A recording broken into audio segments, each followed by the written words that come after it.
Hello बच्चों, ये आपकी चैप्टर 6 की मैं तीसरी क्लास ले रहा हूँ। मैं इसमें आपको इंटरवल के कुछ और क्वेश्चंस डिस्कस करूँगा मैं। ठीक है, जैसे फंक्शन गिवन है जी।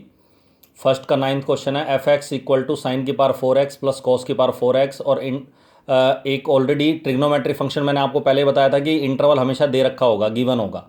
0 से π/2 ओपन इंटरवल हमें गिवन है। इस इंटरवल के और मुझे सब इंटरवल बनाने हैं, मतलब इसके और इंटरवल बनाने हैं जहाँ ये फंक्शन स्ट्रिक्टली इंक्रीज करेगा और स्ट्रिक्टली डिक्रीज करेगा। तो सबसे पहला स्टेप क्या होता है, मैंने बता रखा आपको। डेरिवेटिव करेंगे, इसका डेरिवेटिव करेंगे। साइन की पावर 4x में चेन रूल लगेगा, 4 पावर आगे, साइन की पावर 3, 4 पावर आगे आएगी, एक पावर कम हो जाएगी, और साइन एक्स का डेरिवेटिव डेरिवेटिव हो गया कॉस एक्स। कॉस की पावर 4x का डेरिवेटिव होगा जी 4 पावर आगे कॉस क्यूब एक्स, कॉस का डेरिवेटिव हो गया माइनस साइन एक्स। इसके बाद इन दोनों में से मैंने 4 sine x cos x common निकाल लिया, तो यहाँ बच गया sine square x minus cos square x. उसके बाद मैंने इसमें से माइनस कॉमन निकाला और इस 4 को लिख दिया 2 × 2। क्यों? क्योंकि 2 साइन एक्स कॉस एक्स का फॉर्मूला बन गया जी साइन 2x, और cos square x minus sine square x का फॉर्मूला बन गया कॉस 2x। तो फिर दोबारा फॉर्मूला बन गया 2 साइन 2x कॉस 2x को हम लिख दिया साइन 4x। फिर दोबारा इसमें साइन 2a का फॉर्मूला बन गया, ये 2 sign A cos A sign 2a, angle का डबल। उसके बाद क्रिटिकल पॉइंट निकालेंगे जब हम, तो इसको डेरिवेटिव 0 रखेंगे। तो डेरिवेटिव इसको 0 रखेंगे तो साइन 4x की वैल्यू 0। अब आपको मैंने एक बात बता रखी है कि ये जो इंटरवल है ये x की वैल्यू होती है। x की वैल्यू 0 से π/2 के बीच में है। तो अगर x की वैल्यू 0 से π/2 के बीच में, तो मैंने आपको बता रखा है जिस ट्रिग्नोमेट्रिक फंक्शन की आपको वैल्यू निकालनी होती है उसका जो एंगल है उसको देखा करो। इसका एंगल 4x है, तो 4x किसके बीच में लाई करेगा? 0 से 2π। तो 0 से 2π का मतलब इन चारों क्वाड्रेंट में आपको देखना है कि जहाँ जहाँ साइन की वैल्यू 0 होगी। तो आपको पता है साइन की वैल्यू 0 होती है 0 पे, पाई पे, 2π पे, है ना। 3π 4π इन सब पे 0 होती है। लेकिन आपको ना 0 लेना है क्योंकि 0 के इक्वल नहीं है, ना 2π लेना है। तो इसका मतलब 0 और 2π लेना नहीं है, तो क्या बच गया? बस खाली इनके बीच में पाई बच गया। तो 4x जो एंगल होगा उसकी वैल्यू पाई आ गई। तो x की वैल्यू किसके बराबर आ गई जी? π/4। 4 से डिवाइड कर दिया तो अपने आप ही 4x तो इस इंटरवल में लाई करेगा 0 से 2π के बीच में, और x अपने आप ही किसके बीच में आ जाएगा? 0 से π/2 के बीच में। तो आपने देखा आपने देखा ये जो π/4 है, इसने इसके दो इंटरवल बना दिए 0 से π/2 के, एक 0 से π/4, एक π/4 से π/2। और आपको पता है 0 से π/4 के बीच में एंगल कोई भी ले लो, 0 से 45 डिग्री के बीच में 15 डिग्री, 15 डिग्री ले लो, 30 डिग्री ले लो, मतलब 30 तक ले लो, 30 ले लो। तो 15 डिग्री अगर मैं लेता हूँ, 15 मैंने इसलिए ले रहा हूँ 15 डिग्री क्योंकि जब मैं एक्स की जगह डेरिवेटिव में इसमें फाइनल में एक्स की जगह 15 डिग्री रखूँगा तो 15 इंटू 4 इंटू 15 डिग्री क्या हो जाएगा? 60 डिग्री। और साइन 60 की वैल्यू होती है √3/2, लेकिन नेगेटिव है ये बाहर आगे, तो नेगेटिव होने का मतलब माइनस नेगेटिव वैल्यू आएगी ये। तो जब ये वैल्यू नेगेटिव आ गई तो क्या कहोगे आपको? उसको स्ट्रिक्टली डिक्रीजिंग। और अगले वाले में इंटरवल में क्या आएगा? पॉजिटिव, तो स्ट्रिक्टली इंक्रीजिंग। तो hence F is strictly increasing on π/4 to π/2, इसमें इंक्रीज करेगा, और डिक्रीज करेगा G strictly decreasing on the interval 0 to π/4। Clear है? इसके बाद एक क्वेश्चन और देखो, एफ एक्स बराबर है जी x+1 का होल क्यूब इंटू x-3 का होल क्यूब। अब इसका डेरिवेटिव करोगे, इसमें भी इंटरवल फाइंड करने हैं, तो डेरिवेटिव करोगे तो प्रोडक्ट रूल लगेगा। फर्स्ट फंक्शन x+1 का होल क्यूब फर्स्ट फंक्शन, इसका डेरिवेटिव करोगे तो चेन रूल लगेगा। 3 पावर आगे x-3 का होल स्क्वायर, एक पावर कम होगी 3 में से, और x-3 का डेरिवेटिव x का 1, 3 का 0, तो 1 आ गया। इसी तरह सेकंड फंक्शन, इसका डेरिवेटिव हो जाएगा 3 पावर आगे x+1 का होल स्क्वायर इंटू 1, x+1 का डेरिवेटिव 1। उसके बाद कॉमन आ गया जी, इसमें 3 के साथ x+1 का होल स्क्वायर, x-3 का होल स्क्वायर कॉमन आ गया, तो क्यूब में से स्क्वायर बाहर ले ले तो एक तो x+1 बचेगा, ये है ही, और एक क्यूब में से ये x-3 बचेगा। तो आपने देखा 2x - 2 हो गया, 2x - 2 माइनस का 3 + 1 क्या आ गया? -2। तो आपने नोट किया 2 और कॉमन आ गया, तो 2 कॉमन ले लिया तो ये आ जाएगा 6 इंटू x+1 का होल स्क्वायर, x-3 का स्क्वायर इंटू x-1। अब क्रिटिकल पॉइंट निकालोगे। अब यहाँ दो तरह के क्वेश्चन आते हैं। अगर क्वेश्चन आ रहा है कि find the interval in which this function is increasing और डिक्रीजिंग, इंक्रीजिंग डिक्रीजिंग है, स्ट्रिक्टली वर्ड नहीं है, तो फिर आपको जब आप क्रिटिकल पॉइंट निकालोगे तो जो इवन पावर वाले फैक्टर हैं, ठीक है, ये इसके साइन को अफेक्ट नहीं करते, does not affect the sign of derivative. तो जब इसके साइन, इसके डेरिवेटिव के साइन को, ये क्योंकि इवन पावर है, अगर यहाँ नेगेटिव भी हो गया, x+1 की वैल्यू नेगेटिव भी होगी तो स्क्वायर करने पर क्या आ जाएगा? पॉजिटिव।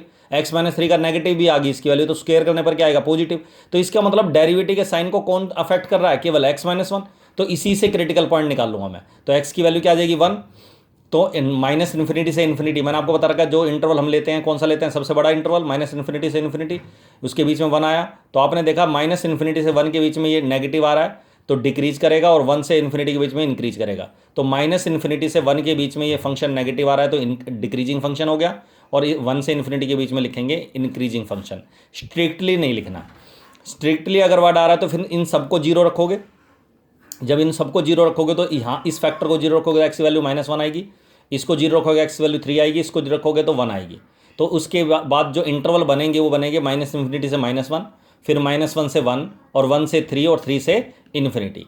तो आपने देखा माइनस इन्फिनिटी से -1 के बीच की कोई वैल्यू इसमें रखेंगे डेरिवेटिव में, तो ये दोनों तो खैर पॉजिटिव रहने हैं, तो इसमें रखोगे नेगेटिव आप -2 तो नेगेटिव आएगा, और -1 से 1 के बीच में जीरो रख दिया, जीरो इसमें रखेंगे तो 0 - 1 ये भी नेगेटिव आएगा। तो इन दोनों में लगातार नेगेटिव आ रहा है। क्यों आ रहा है? क्योंकि इवन पावर फैक्टर है ये। मैंने आपको बताया था अगर इवन पावर फैक्टर होते तो सेम साइन आ सकते हैं। 1 से 3 के बीच में पॉजिटिव आएगा, और 3 से इन्फिनिटी के बीच में भी कोई वैल्यू रख के इसमें देखोगे डेरिवेटिव में तो पॉजिटिव आएगा। तो कहने का मतलब ये है कि माइनस इन्फिनिटी से -1 तक स्ट्रिक्टली डिक्रीजिंग, फिर -1 से 1 तक स्ट्रिक्टली डिक्रीजिंग, 1 से 3 तक स्ट्रिक्टली इंक्रीजिंग, और 3 से इन्फिनिटी तक स्ट्रिक्टली क्या आ जाएगा आपका इंक्रीजिंग। तो ऐसे 4 इंटरवल बनाओगे फिर आप। क्लियर है यहाँ तक? तो कहने का मतलब ये है कि वो अलग बात है कि हम उसको बाद में क्लब कर सकते हैं, लेकिन क्योंकि -1 पे 0 के बराबर भी आ रहा है ये, और जब डेरिवेटिव 0 के बराबर आने के चांस होते हैं तो उसको हम स्ट्रिक्टली इंक्रीजिंग स्ट्रिक्टली डिक्रीजिंग नहीं बोलेंगे। क्लियर है यहाँ तक? तो इसका मतलब फॉर इंक्रीजिंग फंक्शन, इसका एक और दूसरा तरीका है, इंक्रीजिंग फंक्शन डेरिवेटिव को 0 के बराबर 0 के से बड़ा ले लेंगे, स्ट्रिक्टली नहीं लगेंगे, ग्रेटर देन इक्वल टू 0। ठीक है, ग्रेटर देन इक्वल टू 0। अब आप सबको पता है ये दोनों वैल्यूज़ तो पॉजिटिव ही होंगी, तो खाली ग्रेटर देन कौन सी वैल्यू आएगी? ये वाली x - 1 is greater than equal to 0। तो जब ये वैल्यू ग्रेटर देन तो x is greater than equal to 1।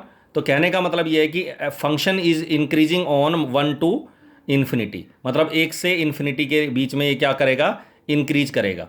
ठीक है, इंक्रीजिंग फंक्शन। इक्वल टू मत डालो चाहे, कोई दिक्कत नहीं है। ठीक है, इंक्रीजिंग है तो ये इनकी वजह से, क्योंकि ये इक्वल टू 0 हो सकते हैं। तो ग्रेटर देन, खाली ग्रेटर देन लिखोगे आप इसको, तो ग्रेटर देन इक्वल टू का मतलब ग्रेटर 1 से बड़ी वैल्यू, तो इंक्रीजिंग फंक्शन कब होगा? जब 1 से बड़ी वैल्यू आएगी, 1 से इन्फिनिटी। इसी तरह डिक्रीजिंग निकल जाएगा।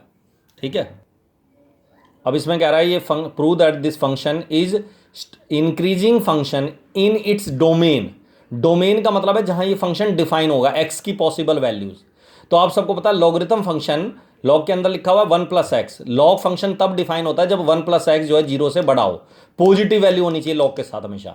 तो 1 + x 0 से बड़ा होना चाहिए, और इसका डोमेन के हिसाब से देखा जाए तो डिनोमिनेटर 0 नहीं होना चाहिए। तो 2 + x is not equal to 0। तो इससे तो x आएगा ग्रेटर देन -1, और इससे आएगा x is not equal to -2। तो आप सबको पता है इन दोनों के हिसाब से देखा जाए तो -1 से बड़ी वैल्यू जब मैं लूंगा तो उसमें -2 आएगा ही नहीं। आगे बस में यहाँ तक। तो इसका मतलब इसका जो डोमेन है इस पूरे फंक्शन का होगा 1 से -1 से बड़ी वैल्यू, मतलब ये जो कोमा डाल के दे रखा है ये इसका डोमेन ही है। और इसको आप इंटरवल में ऐसे भी लिख सकते हैं, -1 से इन्फिनिटी ओपन इंटरवल। तो आपको ये चेक करना है कि ये फंक्शन इस इंटरवल में इंक्रीज करेगा। तो सबसे पहले इसका डेरिवेटिव करो, डेरिवेटिव करोगे तो लॉग का डेरिवेटिव हो गया जी 1/1 + x, और 1 + x का डेरिवेटिव 1। इसमें क्वेश्चन ट्रू लगा दो, डिनोमिनेटर का स्क्वायर, डिनोमिनेटर 2x का डेरिवेटिव 2 -2x, और 2 का डेरिवेटिव 0, x का 1। तो आपने देखा इसको सोल्व करोगे तो ये आ जाएगा 4 + 2x - 2x, कैंसिल हो गया, 4 आ गया। एलसीएम ले लोगे, इन दोनों की मल्टीप्लाई एलसीएम आ गई तो इधर होल स्क्वायर आ गया जी, a² b² 2ab, और इधर मल्टीप्लाई करोगे तो ये माइनस हो जाएगा।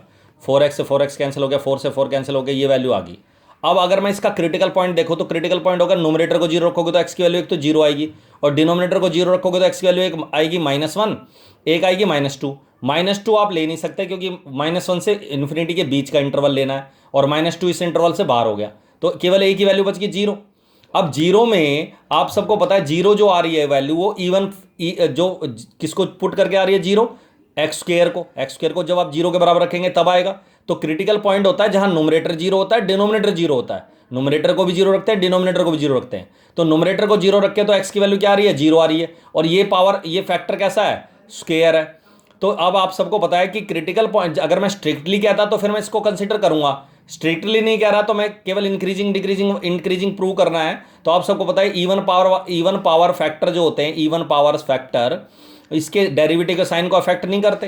तो इसका मतलब इस इंटरवल में -1 से इन्फिनिटी के बीच में डेरिवेटिव जो आएगा ये वैल्यू, ये 0 से बड़ी या बराबर आएगी। कैसे? एक्स स्क्वायर, आप सबको पता -1 से इन्फिनिटी के बीच में एक्स स्क्वायर स्क्वायर करोगे किसी भी नंबर का, वो जीरो से बड़ा आएगा या जीरो के बराबर आएगा। कब? क्योंकि -1 से इन्फिनिटी के बीच में जीरो पड़ेगा, जीरो रख दोगे एक्स की जगह तो जीरो के बराबर भी आ जाएगा ये। तो इसका मतलब या तो जीरो से बड़ा आएगा या बराबर आएगा, अगर जीरो रखते हैं तो बराबर भी आ सकता है। लेकिन 1 + x जीरो से बड़ा ही आएगा, क्यों? -1 से इन्फिनिटी के कोई भी वैल्यू रखोगे बीच की तो जीरो से बड़ी आएगी। और 2 + x का होल स्क्वायर तो वैसे ही जीरो से बड़ा आएगा, वैसे भी x की जगह -2 रख भी नहीं सकते हम, क्यों? इस इंटरवल की बात कर रहे हैं हम। -2 रखेंगे तो ये जीरो आ सकता है, जीरो के बराबर आ सकता है, लेकिन -2 इसमें रखना नहीं है क्योंकि -1 से इन्फिनिटी की बात कर रहे हैं हम यहाँ। तो इसका मतलब ये डेरिवेटिव जो आया वो जीरो से बड़ा या बराबर आया, और बराबर भी आने के चांस होते हैं, तो हम कहेंगे hence function is an increasing function on -1 to infinity, -1 between -1 and infinity. Clear है यहाँ तक? इसी तरह अगर कोई क्वेश्चन आ रहा है कि जिसमें आपको ये प्रूव करना है कि prove that the function is neither strictly increasing nor strictly decreasing in the interval -1 to 1, तो आपको इसका डेरिवेटिव करना है।